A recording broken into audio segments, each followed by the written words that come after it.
asalaamaaleykum ñu ngi leen di ziar bu baax di leen ñaanal jàmmi yàlla ak xéewalu yàlla suturay yàlla yal na nu ko yàlla boole defal ñun ñëpp. li nu boole fii moo di baatu cant di alhamdulillahi rabbil alamin ndax ñi nga xamante ne nii ñoo di regroupement des Layènes de Yoff ñi nga xamante ne nii ñu ngi nekk ci kaw ndigal li nekk groupement central bi nga xamante ne nii fa la lépp wékku ki fa nekk groupement central mu di Baye Ndiine mi nga xamante ne nii moom moo ko jiite ñu koy sant di ko ñaanal yàlla yal na ko yàlla dolli jàmm yal na ko yàlla dolli sutura. bu ñu waxee groupement central wax Papa Omar Diadiou Ndoye Papa Omar Diadiou ñu ngi lay jërëjëfal moo teew nii ñu koy sant di ko ñaanal jàmm yàlla ak xéewalu yàlla. di wax Moustapha Dem mi nga xamante ne nii moom mooy secrétaire général bi ñoom ñi nga xamante ne ñoo ŋànk li nga xamante ne moo di groupement central ndax groupement central fa la regroupement des Layènes de Yoff bootu ndax ku ne wax groupement central ku di Layène rek xam nga lan lay tekki ci li nga xam ne moo di diine ci. waaye suñuy kàddu buñ koy tàmbalee ci bismillahi rahmaani rahim dañuy ñaanal ki nga xam ne moo di suñu xalifa muy Baye Doudou Makhtar Lahi ibnu Seydina Mandione ibnu Seydina Imam Lahi kullu imamul aramayn ñaanal ko yàlla yal na ko yàlla defal jàmm yal na ko yàlla defal sutura li mu bëgg ci diine maamam ji yal na ko yàlla defal li yàqoowul woon sa maam ya yàqoowul sa baay ya yàqoowul sa magam ya yàlla bu dara yàqoo ci ay loxoom yàlla na am dimbalal yàlla ñu nga cay teg ka nga xam ne moo di rakkam njëkk a sës mu Mouhamadou Bachir ibnu Seydina Aboubacar ibnu Seydina Imamalahi yal na ko yàlla dolli jàmm góor gi ci ruq bi yal na ko yàlla dolli xéewal teg ca ka nga xam ne mooy l'infatigable ñu di ko wax Mamadou Lamine Lahi muy seen porte parole di seen rakk boobu ba léegi neewul sonnul tàyyiwul yal na ko yàlla defal jàmm yal na ko yàlla defal sutura bàyyi moo rakkam ja maam Libaas Lahi mu Seydina Aboubacar imaami jàmmalaahi teg ca ka nga xam ne moo di Mouhamadou Mokhtar ak caat yal na yàlla defal jàmm ahlu beyti Seydina Limaamul alayhi salaatu wasalaam bi yëpp. li waral suñu teewaay li waral suñu toogaay fii moo di kenn ku ci nekk xam na ne dañu nekk ci jamono ba nga xamante ne dafa amoon contexte bu ëmb àdduna muy contexte bi fi nekkoon muy contexte Covid lu bëri ñu tënkoon ko ci bàyyi ko ndaxte dafa nekkoon la nga xam ne dafa indiwoon ay xat-xat ci jamono ci benn jamono ñu dem ba li nga xam ne moo di gàmmu daal di feru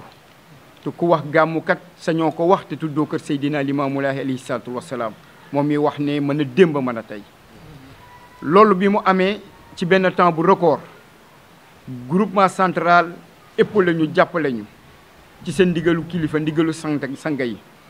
ñun regroupement ñun ñi nga xamante ne ñoo di regroupement des Layènes de Yoff ñu am ci temps bu record ba nga xamante ni ku ne xam na ne Layène bu fekkente ne nii ñaan dafa am kenn ku ci nekk am nga lu la sas waaye li nga xam ne ñoo di waa Yoff ñoom ñoo amee gàmmu googu ñu amee nag regroupement des Layènes taxaw ci def ci loo xamante ne nii moo waral ñu ne nag jaadu na rafet na képp koo xamante ne nii indi woon nga ci li nga xam ne moo di ndimbali képp koo xamante ne woon am nga ci taxawaay bu rafet boo déggul sa tur wala bu fekkonte ne nii tamit yow sa li nga xam ne moo di gàmmu ga tudd ñu la woon ñu ne tey jii nag jaadu na rafet na ñu yaatal ka képp ku ci nekk rek ñu jaajëfal la wax la ne sunu xel fàttewu ñu la ñu ngi boole loolu ci liggéeyu tey bii kenn ku ci nekk ci ñi nga xam te ñoo di intervenant yi dina ci ñëw kii di Papa Diadiou toogal fi xalif général muy mu Doudou Makhtar Lahi ibnu Seydina Mandione Lahi ki nga xam ne moo di Moustapha Dem di groupement central ki nga xamante ne nii moo di Baye Seydi di ki nga xam ne moo di coordonnateur Pape Cissé Laye nekk ka nga xam ne moo di secrétaire général ñoom ñëpp dinañ ñëw ci li nga xamante ne nii moom mooy solos bés bi kon nag ñu ngi ñaan yàlla yal na nu yàlla defal jàmm yal na nu yàlla defal jàmm may nu ak dégg ba li ñu tàmbalee ci bismillahi rahmaani rahim ñu jeexale ko ci alhamdulilahi rabbil alamin kon nag du ma def lu dul jox ki nga xam ne moo di Papa Diadiou mu nga xamante ne nii ci turu mag yi la Yoff ci turu xalif général bi mu daal di indi li nga xamante ne nii moom moo di ay remerciement moom kon nag Papa Omar Ndoye yaa amee kàddu. salaamaaleykum mbokk yi ñu ngi teg suñu nuyoo ci nuyoo Jibril Seck Jibril ñu ngi lay sant bu baax ci présentation bi kontaan nañ ci yow ñi xamul Djibril Seck doomu Baye Seck la ku ne xamoon na taxawaay Baye Seck ci yow yàlla na nga suut sa baay aw liggéey na diine liggéeyal na lébu gi ba dem yow nag foofu nga teg say tànk waaw kon ci turu laay yéen yëpp maa ngi lay gërëm di la encouragé ni mu ko waxee groupement central dafa am ay démembrement te dëkk bu nekk dafa am koo fa représenté Yoff nag regroupement des Layènes de Yoff moo représenté groupement central bépp association boo xam ne liggéeyal Baye Laye moo la tax a jóg ci Yoff da nga war a wéeru ci regroupement des Layènes de Yoff résultat bi ñu am ren ci mawlud bi ñi daañu ci dikk mais loolu yëpp pas-pas moo koy andi ni mu ko waxee mag ñi ba ñuy dénkaane parce que dañuy def dëkk bu nekk am lu ñu la dénk bu fekkente ne ñaanu génn àdduna Seydina Imaam Laay waa Ndakaaru lañ ko dénk ñaanu Seydina Issa génn àddunaam waa Cambérène ñaanu Seydina Mandione ñu dénk ko waa Malika Seydina Ababacar ñu dénk ko waa Yëmbal Baye Seydi Thiaw ñu dénk ko waa Tëngéej Papa Raan ñu dénk ko waa Bargny mawlud ñu dénk ko Yoff kon mawlud rek mooy liy màggal ab juddu te juddu yonent bi la kon matale na waaw matale na boobu rek li ñuy màggal juddu kon matale na ci kuy dégg ay wax waaw ah ñu dénk ko waa Yoff te gannaaw appel mawlud mooy événement bi ëpp solo ci ay nit li muy train ci ay nit ci événement Layène yëpp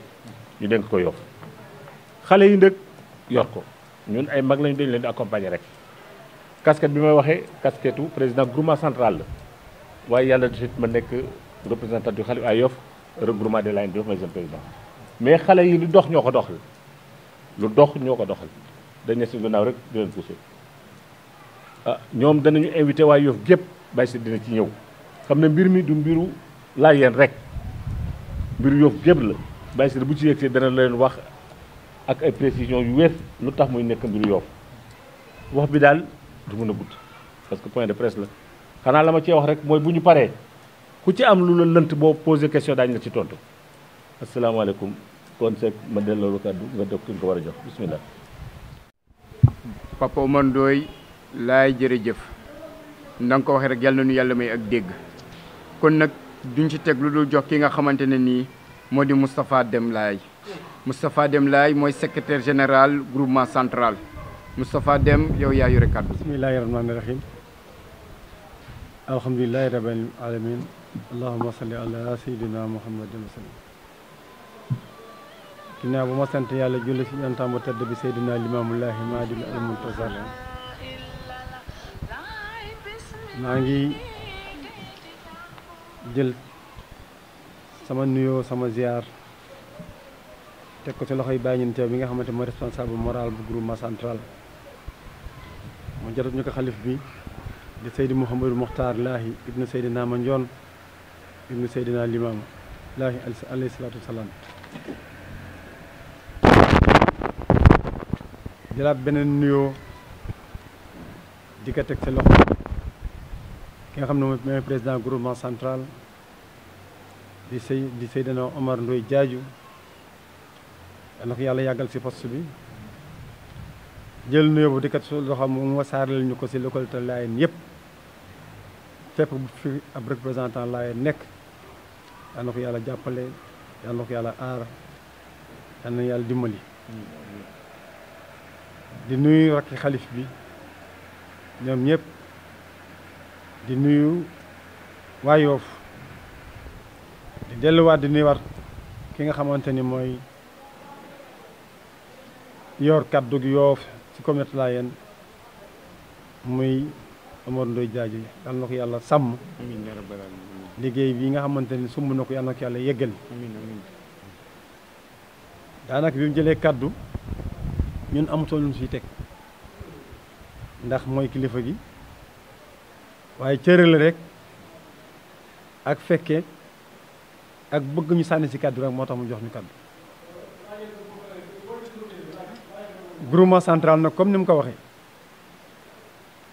dafa nekk organisation faîtière boo communauté Layène maanaam lépp luy organisation rek lépp luy association nga xam ko ka nga ñàkk ko xam groupement central nga bokk. ndaka bi fi mag ñiy teg da nga ko tegoon pour mu yor diine ji yor organisation diine ji bu ne organisation diine ji événement yi mag yi moo taxoon muy wax waaye aussi yor le projet du développement de la communauté Layène tey jii foofu la liggéey bi toll kon liggéey bi ñun bi ñu yegsee yokk nañ si moom ba mu nekk si kaw yokk na si moom mu nekk en tant que président ci liggéey nag gàmmu yàgg na fi am Yoff yàgg naa yor gàmmu waaye gàmmu bu nekk ak compte sa moom tombel gàmmu bu nekk ak niveau d'organisation moom tombel yaakaar naa ne bu ren bii niveau d'organisation bu mucc ayib moo ci am ndax lan ndax lenn si démembrement yu fédération yu groupement central muy regroupement des Layènes de Yoff ñoo taxaw taxawaay bu mucc ayib moo tax ñëw toog di leen sant di leen gërëm seen taxawaay ndax tubaab dafay am lu muy wax bu ñu tegee ay institution respecté ka dafa war waaye ci biir si boobu dafa am lu ko am solo mooy le principe de subsidiarité xam ne kii moo la féete kaw moo la yilif nga nangul ko mu jox la liggéey nga liggéey ki liggéey bi si mucc ay delluwaat ka kàddu gi loolu dafa am solo te looloon def président wax na ko léegi bu ne regroupement des Layènes de Yoff képp ku nekk ab Layène dëkk Yoff si nga bokk waaye bépp association moo xam ne yaa ngi Yoff si regroupement des Layènes de Yoff nga bokk. groupement central amul penn foo xamante ne dina fa jël kàddam da ko fa teg fudul si regroupement des Layènes de Yoff parce que loolu mooy li nga xamante ni moom la ñuy doxee te moo nekk si organigramme bi loolu dañuy gën a saxal gën a dëggal di tax ñaar rek moo tax àndandoo ñoom liggéey li nga xamante ne mooy appel bi passé ñu wane si ak xarañte engagement ak détermination Covid bi jaar fi defuñu gàmmu waaye saa yi boo nu reporté gàmmu gi ñoom ñëw nañu wane seen détermination ak seen engagement ci groupement central wax ni bu leen di gàmmu ñi ngi fi boo leen gàmmu tam ñi ngi fi di leen déglu foo la ñu tegu ñu teg fa loolu nag nit ki bu ko regroupement les Layènes de Yoff defee ba yàlla def ñu gàmmu tey jii ñëw toogaat ak groupement central waxaat ay mébét waxtaane waat organisation bi da jaaroo ko ci sous préfet bi ànd ak ñoom engagement yi fa amoon yëpp ñu saytu ko liggéeyandoo ko gàmmu gi ñëw ñu bokk ak ñoom gàmmu gi weesu ñu ne noonu ñu toog def cant ak ngërëm wax li nga xamante ni ay réalisation la ci gàmmu gi loolu mosu fay am te lu mucc ayib la kon loolu ku nekk da ngaa bëgg a boo aylee sab ay neex boo aylee sab ay yokku man regroupement des Layènes de Yoff yokk ko nan ay bi ndax CLD mi ngi doog a am si gàmmu yaakaar naa point de presse pour évaluer mi ngi doog a am si gàmmu donc loolu ay innovation de taille la yoo xamante ni def nañ ko te lépp ñu teg ko si ndigal ndax barki Demba Ndiaye lañ ñëw réunion d'évaluation avec le bureau du groupement central lépp engagement yoo xamante ni jëloon nag ak les services de l'État wax nañ fi toll waxaale fa ay mébét yoo xamante ni bëgg nañ bu ëllëgee wala bu mu fi jógee bokk taxaw si mébét yooyu. kon loolu ci wàllu liggéey wane ni ak fonk wane ni ritax maanaam liggéey bu ritax bi nga xamante ni nekk na suñu relation yi ritax yi nga xamante nekk na si ñun ak ñoom te kilifa yëpp bëgg ko noonu ñoom ñu ngi si taxaw di ko dox. loolu nag bu amee dañ ko sant yàlla waaye nag ko gërëmee ki nga xamante ni tey jii mooy président regroupement des Layènes de Yoff mooy le président Omar Ndoye Diadio yàlla def na nag mooy kilifa si Yoff gi ba pare nekk kilifa groupement central li nga xamante ni c'est une phase communicante ni tubaab bi ko wax maanaam ñaari ndaje yi kat wala ñaari couleur yi kat mën a sottalante waxtaan ba juboo lépp lu bokk mu am réussite moom kat def na ko wane na ko parce que dara nekkul suñu diggante lu dul jàppale liggéey te yàlla tax ak liggéey pour l'intérêt de la communauté layène loolu lu am solo la mënuñoon ba ñëw fi te duñ ko wax di def nag lancer benn message c'est une invite ci dëkk yi nga xamante ni na nga xool si roy si Yoff parce que regroupement des Layènes de Yoff kat lii ñu def ne ba dajale Layène yëpp si Yoff di liggéey bi toll nii kenn ku nekk bu ko rafetloo gis ko war na kaa roy parce que nit kat bu nekkee ci diine kenn tere ko mu roy lu baax ñu lancé beneen appel mooy dëkk yi groupement central nekkul fi kenn koo xamante ni ku dul ndigalu xalif bi liggéey ngir intérêt communauté bi loolu fi ni jeex la may delloo njukkal nag ki nga xamante ni mooy sunu xalif général des Layènes Seydina Mouhamadou Makhtar Lahi ibnu Seydina Mandione Lahi ndax barki demoo Njaay si gàmmu gi la delloo bépp cër boo xamante ne groupement central seqoon na ko ak Baye ñun seqoon na ko Seydina Lahi mu delloowaat ko groupement central ne la àndal ñoom liggéey kon loolu bu ñëwee fii tamit gàmmu am ñu liggéey gàmmu ko te lépp loo xamante ne def na ko si lu baax moom moo ko moom lépp loo xamante ne ñu jëmte la ñu ñaan yàlla mu baal ñu di ñaan yàlla bu ëllëgee mu bañ am liggéey lépp lu si def moom la nga ko defal parce que moom mooy xalif général des Layènes te yaakaar naa ne am na mbégte lool si ñu taxawoo gàmmu gi loolu mbégte mu réy la moo xamante ni jàpp nañ ni am nañ si yaakaar ni lii xew nii kat moom rafetlu na ko te bëgg na ko ndax loolu mu jot dénkaat ko groupement central kat wane na misaal moo xamante ni yokk na doole groupement central pour ñu gën a taxawaat waaye bu ñu fa jógee di gërëm ay rakkam ndax ni ñu taxawee guddi gi nii taxawaay bu am solo moo Lamine maam Njiin ak ña fa nekkoon yëpp maam ala waaye nag duñ fàtte sëñ Bas yàlla na ko yàlla jàppale fa mu nekk yàlla na yàlla gën a fekk fanam gën kaa may fanu góor ak wéram ñi ngi gërëm sanga yi di gërëm ki nga xamante ni moom laa ji dëbbee woon muy bàyyi ñeente responsable moral bu groupement central te yàlla boole kaa ñun ñu liggéey si groupement central di sant Seydina Laye le coordinateur de l' appel te yàlla boole kaa ñun ñu ànd ak moom di liggéey si appel bi di sant nag ak lu béyti képp koo ko xamante ni tudd la moom tuddul la jàppal ne groupement central mi ngi sab xol te yéen a ngi suñu xol ñu ngi ñaan yàlla yal na yàlla jàppale ñu liggéey ngir njariñ fi may jeexal président mooy les jeunes Layène sëñ Ablaye 50 ans wër na Sénégal gépp ak Afrique di wax ne Baye Laye moo Rasulullah loolu bu dalee ab jeune Layène ba koo xamante xamoo ko ndax bu ne sëñ Ablaye dañ ne boo ko bëggee xam na nga xool sóoratu Mariam dégg nga si tur baayam kon kooku ku ko gën a foor tur baay amu fi bu toogee 50 ans dépression naa Baye Laye mooy Rasulullah yow nga dem si réseaux sociaux benn kenn koo xam ne xamoo fu mu jógee xamoo lu mu nar xamoo lu mu am ni Baye Laye du Rasulullah nga nekk fi xulóog moom kon yow koy déggoo wax ba te xamoo fan waxe li ñu am nii nañu doy suñuy waxkat nañu doy ki fi wax ba jógee fi nañu doy parce que moom la maama waxoon kooku nag bu ñu doyee nañu góorgóorlu si li nga xamante ni moom la Baye Laye santaane nañu nekk Layène nekk dëgg Layène kon yal na yàlla jàppale di del fedd rek mbégte ak contentement gi nga xamante ni groupement central am na si regroupement des Layènes de Yoff amatul fu ñuy dem te liggéey bu rafet bi groupement bi liggéey ke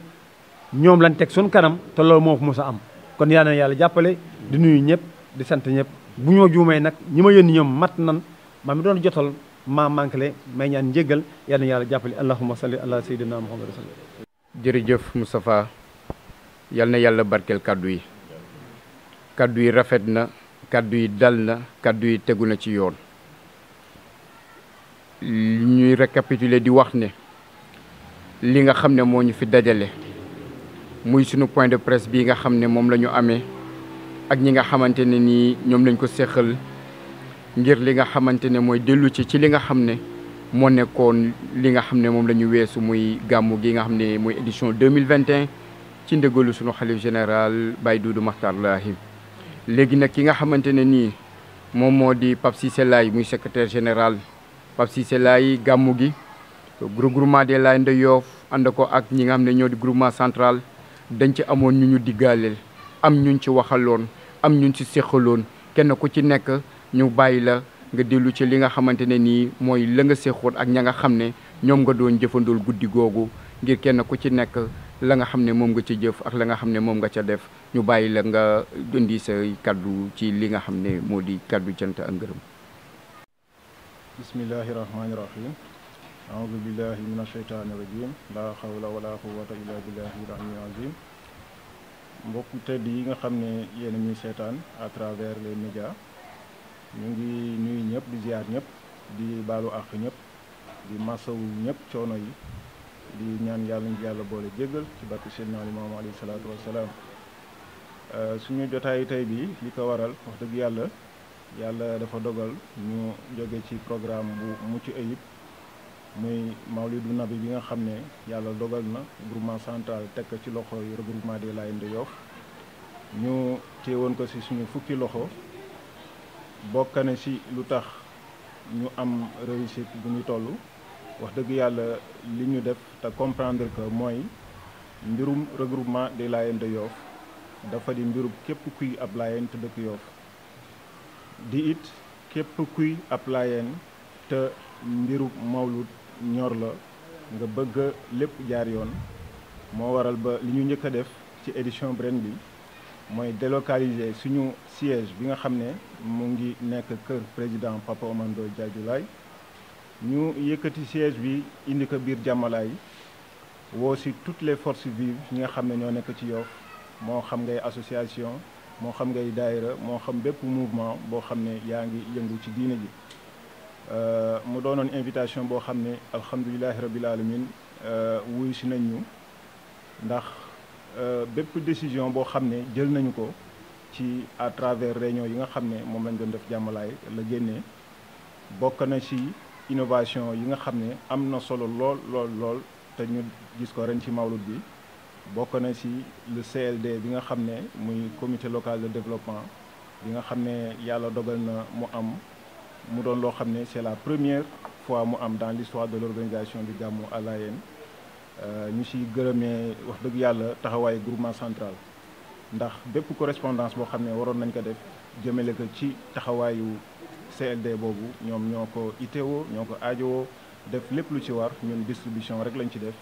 ñu ngi leen ci sant di leen gërëm ndax wane nañ ñu ñooñu ilif ñooñu boot nañu bootin bu rafet ànd ak ñun ba loolu sotti CLD boobu nag wax dëgg yàlla am na ay réalisation yoo xam ni am na ren ci gàmmu gi loo xam ne c'est une première bokk na ci vidange des sites d'hébergement yi nga xam ne appel lañ ko xamee woon ren yàlla dogal ñu am à notre disposition des camions yoo xam ne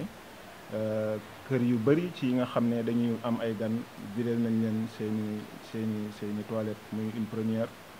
bokk na ci yeneen service yu nga xam ne bénéficié wu nañ ko yàlla ak CLD boobu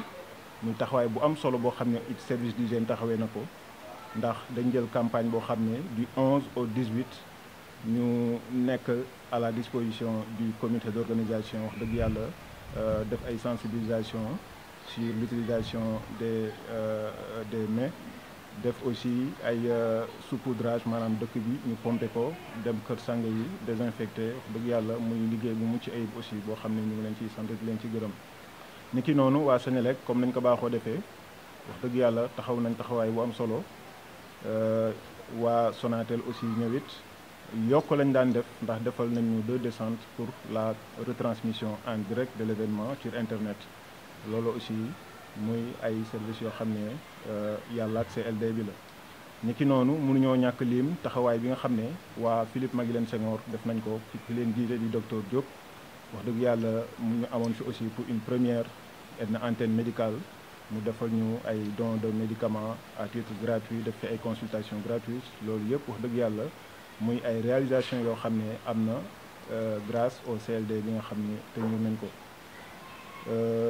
ginnaaw loolu ñu ngi rafetlu implication comme ni mu ko waxee lépp li nga xam ne association la mouvement wala daayira ñoo xam ne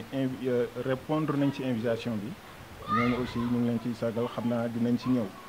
bokk na ci innovation yi aussi ay plateau TV yi nga xam ne yàlla dogal na ren ñu def ko 4 jours yi nga xam ne ñoo mujj ci mawlud bi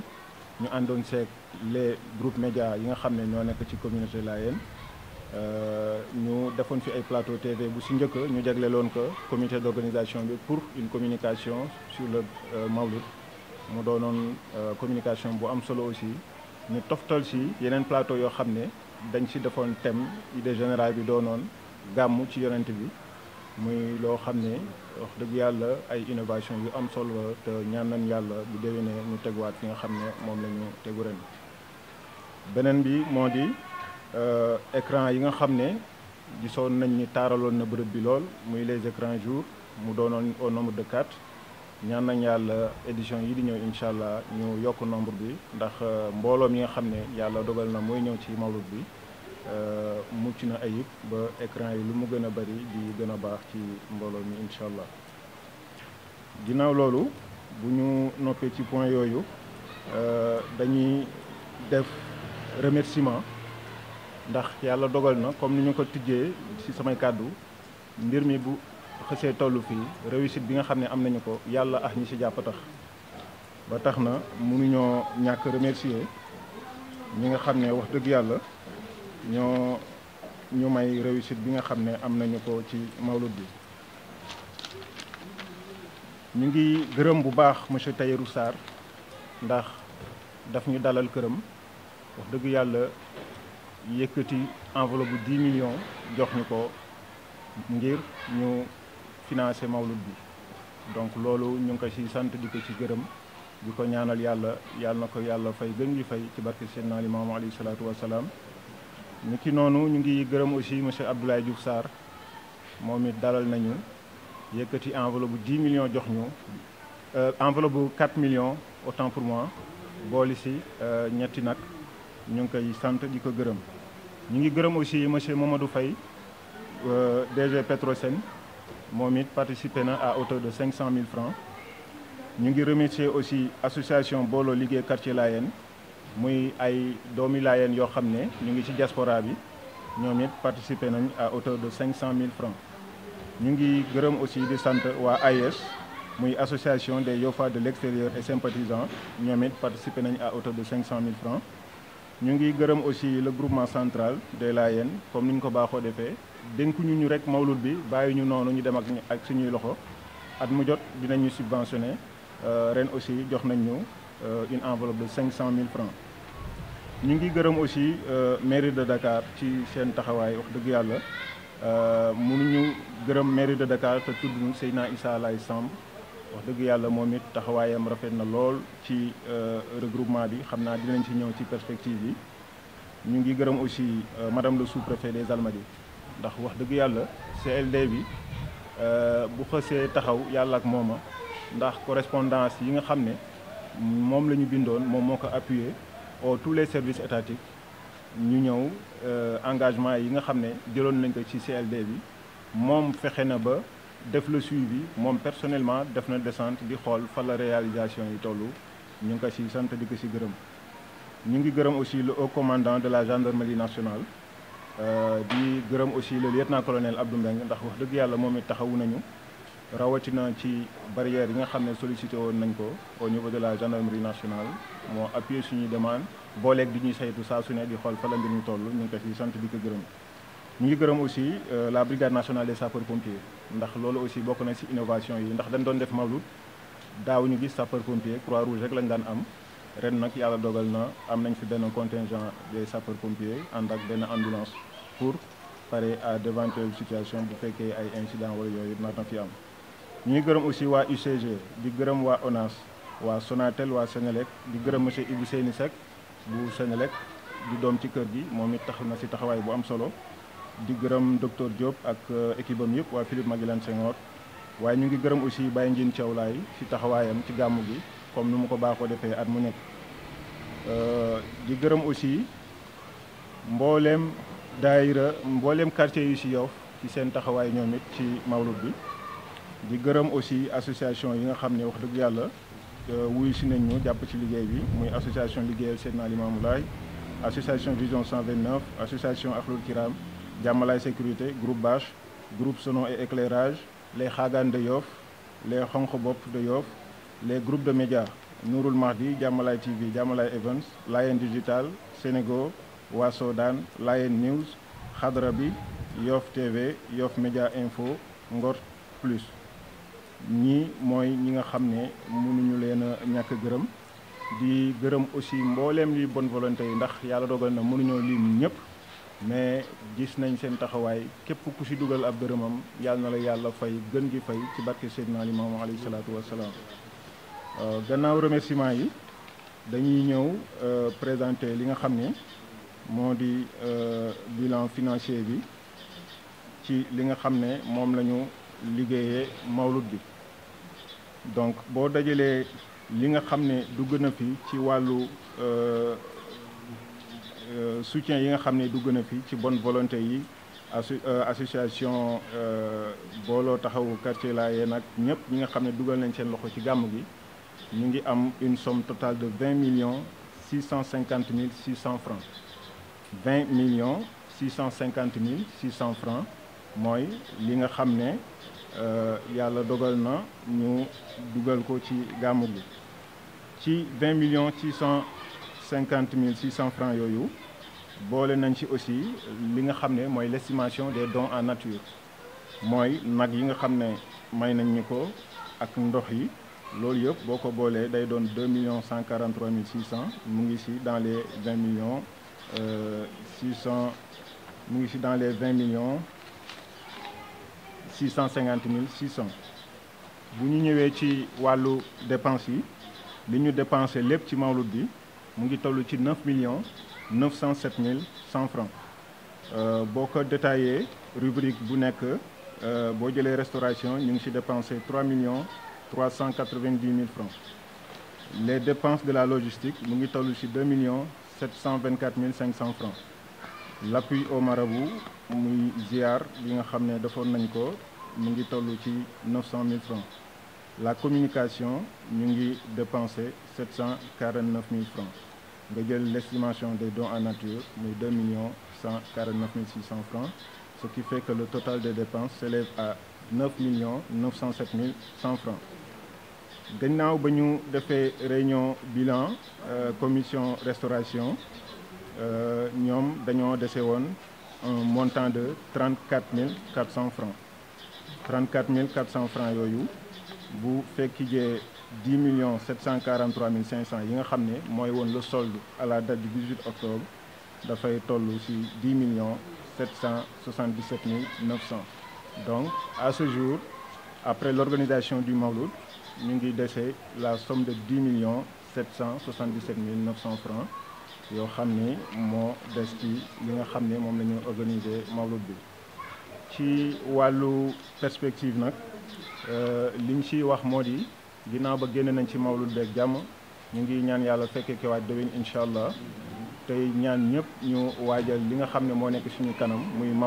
appel bi nga xam ne ñu ngi ko jàpp le 4 ak le 5 mars incha allah ci wàllu perspective aussi ku ne xam na ni suñu principale préoccupation actuellement mooy waañ bi nga xam ne fi lañ defee point de presse bi tey ndax ku ne gis na l'état de délabrement de la dalle nga xam ni fu mu toll nii toog fi sax wóorul ñu ngi xalaat mu daanu mara deytaali ñaanuñu ko yàlla ba tax na daal suñu bëgg-bëgg mooy waañ bi ñu daal di ko reconstruire daal di ko toj daal di ko defaraat incha allah xam naa Baye Seydi dina ci ñëw donc loolu lañ doon tëjee ci li nga xam ne mooy rapport bi en guise de conclusion ñu ngi jox ñëpp rendez-vous comme ni ñu ko waxee ci échéance yi nga xam ne moo jëm ci suñu kanam maanaam programme yi ne ci ñu kanam di jox Jibril Seck mu wéyal liggéey bi allahumma salli ala sayyidina muhammadin wa sallam. bismillahi arrahmani arrahim. أعوذ بالله السميع العليم من شر الشيطان اللعين الرجيم وصلى الله وسلم على سيدنا ومولانا محمد إمام الله المختار وسيد العالمين وبعد السلام عليكم ورحمة الله تعالى وبركاته ginnaaw bu ñu ubbakoo suñu turu boroom musulu ci seytaane di ñaan yàlla mu muccal ñu seytaane ak ay gaayam di julli di sëlmal ci sunu sang sunu soppe sunu yaakaar tey ak ëllëg yàlla yónni woon démb ca Màkka muy muhammadun rasulullah delloo si waat ko ci sowu jant mu tudde limaamul mahdiyul muntazar alayhi salaatu wassalaam mu ngi ñaan yàlla mu nangul nu sunuy julli ci moom ak sëlmal ci moom alayhi salaatu wassalaam ak mbooleem njabootam gi nga xam ne ñoo nekk ci ginnaawam gépp te yonent yàlla Isa ibnu Maryama jiite leen yal na yàlla beesal yërmandeem ci ñoom yàlla dolli leen ay leer taas ñu ci seen barke ak mbooleem saxaabaam ya ak àndaaleem ya yal na yàlla taas ñu ci seen barke yàlla dolli seen leer fa nu ne di ñaanal bu baax xalifatul muslimin seydina muhammadul muxtaar ibnu seydina manjoon ibnu seydina limaamu alayhi salaatu wassalaam di ñaan yal na yàlla dëgëral ko yàlla aar ko sàmm ko bàyyi ko ci bopp njaboot gi mu yàgg jiite njaboot gi yàgg leen wommat yàgg leen tette waaye di ñaanal ki àddina dul fàtte ki kenn dul réere muy seydina abdullah ibnu seydina isa ibnu seydina limaamu yàlla beesal yërmandeem ci moom yàlla dolli nu ko sàmmal fa mu ne dollil nu ko ay xéewal fa mu ne yàlla gën a yokk martaba maag daraja maag ay xarakaatam foofu barke Baay Laay mu tëddem ak mbooleem ña nga xamante ne ñoom la fa fekki ña ko fa fekki ñépp yal na yàlla aar leen yal na yàlla dolli seen xéewal fa ñu ne njabootu Baay Laay gi ci kaw suuf gépp te ginnaaw maam Mouhamadul Mokhtar Seydi Mouhamadul Bachir jiite leen njaboot gi yëpp ayna maakaanu wa xaytu maakaanu yal na yàlla sàmm leen yàlla iir leen yàlla làq leen fu yàqadul jëm wax dëgg yàlla taawu nañu téye nañu diiney seydina limaamu ji alayhi salaatu wassalaam yenu le nanu ko seen maam ndax moom moo santaane woon ñi topp ci ginnaawam ñu mottali mission bi keroog ba mu ne fal yuballighil haadirin al ghaayibin ñu ngi leen di ñaanal yàlla dëgëral leen aar leen sàmm leen ñoom ñépp waaye ñu settiwaat ci seen loxo seen tànk seen bët Chérif Mouhamadul Amin ibnu Seydi Aboubacar ibnu Seydina Limaam alayhi salaatu wassalaam ak rakaam ja Seydi Maam Libaas nga xam ne keroog ñooñu wettali ci gàmm gu am solo gi nga xam ne ñu ngi doon fàttaliku juddug seen maam démb sa mag alayhi salaatu wassalaam yal na yàlla sàmm leen defe naa ñi fi jiitu wax nañu ko yàlla dafa dogal diine ji ni mu organisé woo Papa Jaaju junj na ko ma bañ ci jaaraat waaye ñu ràññeele ne Yoof la ñu dénk gàmmu te gàmmu mooy deuxième événement majeur bu diine ji yàlla def nag wax dëgg yàlla ñi fi jiitu woon di ay wéyjur ak ay ndijaay ak imaam yoroon mbir mi yorin bu sell bu rafet daan ci ànd ak ñu nit tëm ñu topp seen ginnaaw ba tey yàlla dogal na ñii jiitu nañu am na ñu fi desandi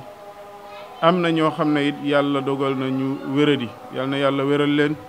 ñi jiitu yàlla beesal seen yërmande ñi fi des tëm yal na yàlla bàyyi leen suñu kanam ñu yàgg ñoo jiite di ñu yàgg wommat bu ñu si jiitalee suñu wayjur wi toog di alxaaji Umar Ndoy Jaaju nga xam ne lii bu egsee suñu loxo moom moo ko yëkkati mbubaam yëkkati darajaam yëkkati ay pouvoiram yépp jël ko teg suñu loxo kon moom la ñuy jël lépp di ko teg ci loxoom di ko ñaanal mu yàgg fi lool te am wér gu bari gu ànd ak xéewal gu yaatu ñi koy jàppale mën naa si cité suñu Papa Dooro yal na yàlla taxawu leen zahiran wa batinan ak ñi si des Papa Mbenga Papa Daam Imam Ousmane Silla Papa Bachir Ndoy ñoom ñëpp nga xam ne ñooy wayjur yi fi nekkoon daan ñu wommat ci lii te tey yàlla def ñoo fi nekk di ay mag jël lépp déchargé wu simmi seeni yére ak seeni daraja jox ñu yal na yàlla yéer leen aar leen sàmm leen làq leen fu yàqadul jëm. bu taxawaay bi amee nag solo wax dëgg yàlla olof dafay wax ne peccum liir bu neexee ndey jaatee sa mbagg ya. ñun dañu nekk ci sous-tutelle groupement central ñu dénk ñu mbir ne ñu doxal leen ñu toog gàmmu 2018 gàmmu 2019 ñu ne ku am lecture ku am vision xam nga ne gàmmu dépassé na fu ñuy préparé ci ab saalakub néeg gàmmu it dépassé na fu ñuy préparé ci ñaari fan ñetti fan gàmmu jar na génne waxtaane ko fépp ci la ñu waxtaan naka la ñuy def ñu ne Yoff gépp li fi nekk ci ay forces vives li fi nekk ci ay daayira li fi nekk ci ay association nañu leen regrouper ñu waxtaan ak ñoom xamal leen ne mbir mi Yoff ko moom ci la ñu délocaliser siège bi yóbbu ko jàmmalaay woo forces vives yëpp ñu ngi leen di remercier nag ci souplesse ak compréhension bi nga xam ne wax dëgg yàlla am nañu ko ba ñëw ànd ak ñun li ñu bokk nag ndax mbiru gàmmu wala mbiru regroupement Layène de Yoff du mbiru benn association mais mbiru ñépp la ñu leen di remercier nag ci souplesse boobu ak wax dëgg yàlla wàcc nangu ñëw ànd ak ñun li ñu bokk ñu defar ko ba yàlla teg ci loxoom réussite bi ci am mu nekk réussite Yoff mais également mu nekk réussite diine ji yépp kon ñu ngi beral bu baax groupement central nga xam ne Papa Diadji moo nekkat ci bopp bi mais Tafa dem itam teewal leen fi moom it liggéey ci gàmmu gi liggéey bu remarquable ñu ngi koy remercier di remercier bureau groupement central ndax waxtu wi mu ngay dem di leen sant bu baax di remercier itam Yoff gépp ndax ren dañu gàmmu yëg ne Yoff gépp en unanimité dañu ñëw topp suñu ginnaaw ànd ak ñun ci liggéey bi ba ren li ñu daan manqué effectif ren effectif bi dafa mujj sax bari te ñu ngi leen ci woo ñuy gën di ñëw ndax mbir mi loolu la laaj ngir ñu mën ko songa di dem wax dëgg yàlla bokk na ci itam jigéeni dëkk bi jigéen ñi maas yi daayira yi avec yi bàjjenu gox yi lépp luy jigéen ci Yoff ci quartier yëpp nag dañu dajaloo ne ren moom réussite gàmmu gi ci seen loxo lay tegu moo tax fa tabarakallahu seen dara manqué wul seen dara tardé wul ndax bu ñu programmé woon añ 1 heure ñoom 11h30 fekk na seen i añ pare na midi écart fekk nañ ñu commencé di yàq ñu programmé reer timis 16h30 fekk na seen i añ pare kon ñu ngi remercier jigéen ñëpp jigéen ñi ci Yoff gépp wax dëgg yàlla di leen sant bu baax di santaat bu baax itam ñi nga xam ne ñoo àndandoo woon ak ñun nga xam ne yàlla dogal na man la ñu jiitaloon ci liggéey bi waaye ñii nga xam ne ñoom la ñu àndaloon di regroupement Layène de Yoff ak force vive yi nga xamante ne ñoo fa nekkoon wax dëgg yàlla ubbi seen lépp ànd ak ñun di liggéey nga xam ne guddi bëccëg suba ngoon tàyyiwuñu ba tey gàmmu gi passé na ñu continuer di liggéey vraiment jar nañoo gërëm jar nañoo sant di wax bu jar a bàyyi xel mooy ñi ñu àndaloon di liggéey ñoom au lieu que kees gi di leen jox ñuy liggéey waaye ñoom ñoo doon jël seeni poos yi boppa di ci def tey bilan bi rapport bi bu ñu ko doon def wala bilan financier bi bu ñu ko doon def bilan exact liñ ci def ci ay transport wala ay crédit wala yenn dépense yu xam ne gars yi ñoo ko doon dépensé ci suuf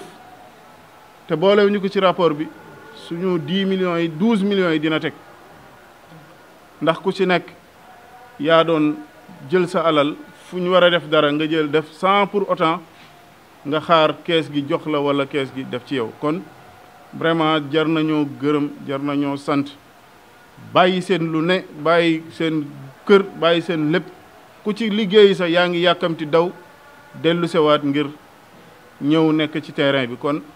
ñu ngi leen di gërëm bu baax a baax a baax a baax mais di gërëm également wax dëgg yàlla dëkk bi yëpp di beral gërëm Tahirou Sarr ndax fu ñu daan manti nekk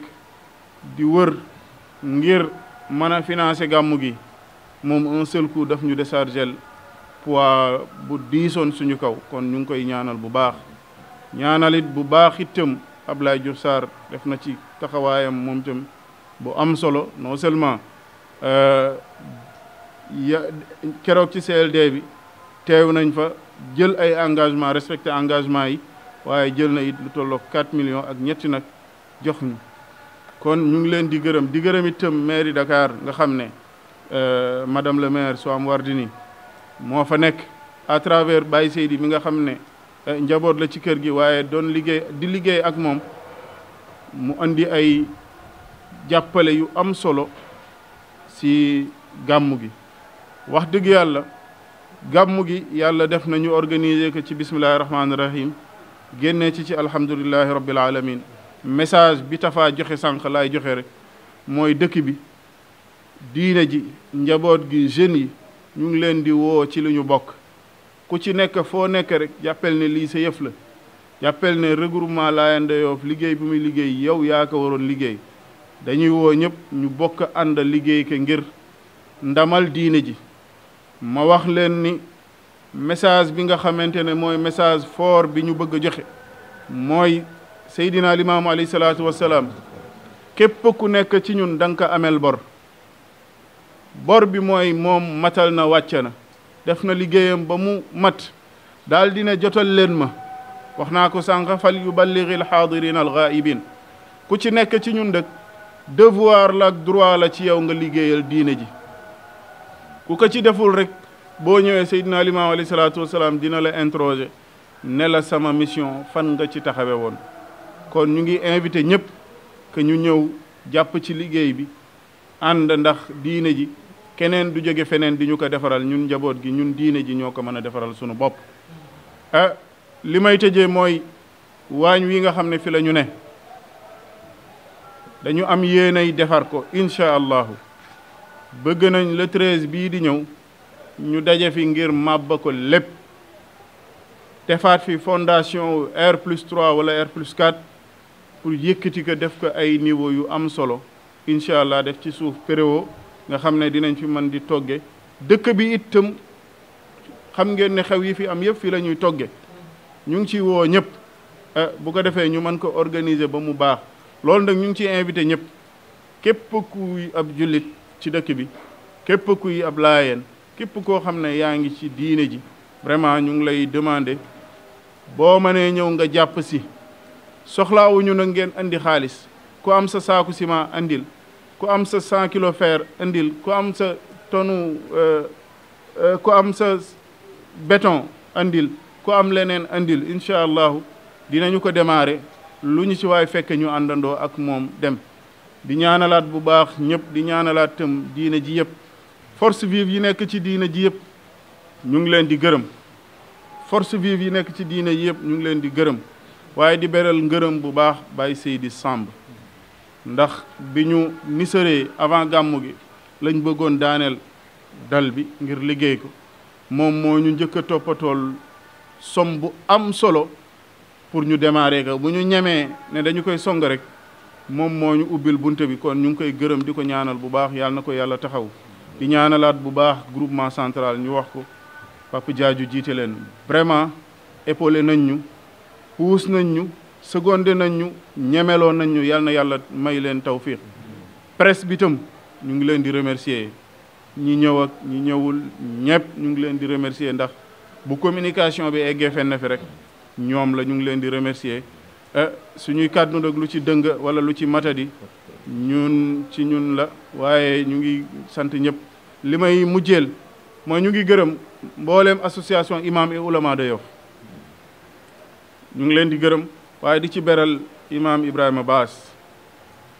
ndax yàlla def na gis ngeen plateau yi ñu doon def invité nañ ko si en tant que imam ci association bi waaye nag di suñu promotionnaire ndax ñoo bokkoon classe Malick Sy primaire ba terminale waaye di ku baax ñu ngi koy beral ngërëm ginnaaw bi ñu gërëmee imam et ulama de Yoff mais di gërëm Yoff gépp di leen wax ne nag ñu ngi jëm ci appel incha allahu travail bi ñu am ba réussir gàmmu gi même méthode la ñu bëgg incha allah wala bu ko raw bu ñëpp ñëwee ñu am ndax ku nekk xam na ne gàmmu gi Yoff la appel bi wooteb Seydina Limaamu fii la ko yàlla woote fii la yàlla dogale ñu togg fi ñam wi si fekk fi séddalee ko fi kon war nañ ci taxaw bu am solo di ci woo ñëpp nag di leen wax ne commencé nañ liggéey si dinañ woote waat comme ni ñu woote woon ci gàmmu gi bu ko defee ñu mën ci liggéey wa axiru daawaana an alhamdulillahi rabbil alamin wassalaamu ala man tabia alhuda wassalaamu aleykum wa rahmatullahi wa barakatu digalu président El Hadj Omar Ndoye Diadiou ñu ngi fàttali représentant localité yëpp wilaaya nii xam nga groupement central di faral di def chaque 2 mois mu daj si benn dëkk tenir fa assemblée générale waaye bii dafa nekk assemblée générale bu mucc ayib ndax Yoff gi jóge si gàmmu nanguwaat a jëlaat assemblée générale bi nga xamante ni moom leen def si dëkk yi dëkk bu nekk ñu war ko di ko def kon loolu doon jar a santaat la loolu nag mi ngi am le 5 décembre 2021 fii si Yoff ñu si woowaa Yoff ñëpp képp koo xamante ni Yoff nga dëkk rek nga fekk assemblée générale boobu di si woote nag localité yëpp di leen fàttali sas yi nga xamante ni moo doon joxe appel ci convocation dinañ ko si def waaye di leen fàttali ni par ñaari weer dëkk bu nekk am nga loo war a indi loolu tamit ñu ngi leen koy fàttali pour ñu indi ko bu ko defee ñu mën a assurer fonctionnement bi loolu daal la président waxoon naa ko si yokk di leen gërëm di leen sant allahumma salli ala sayyidina muhammad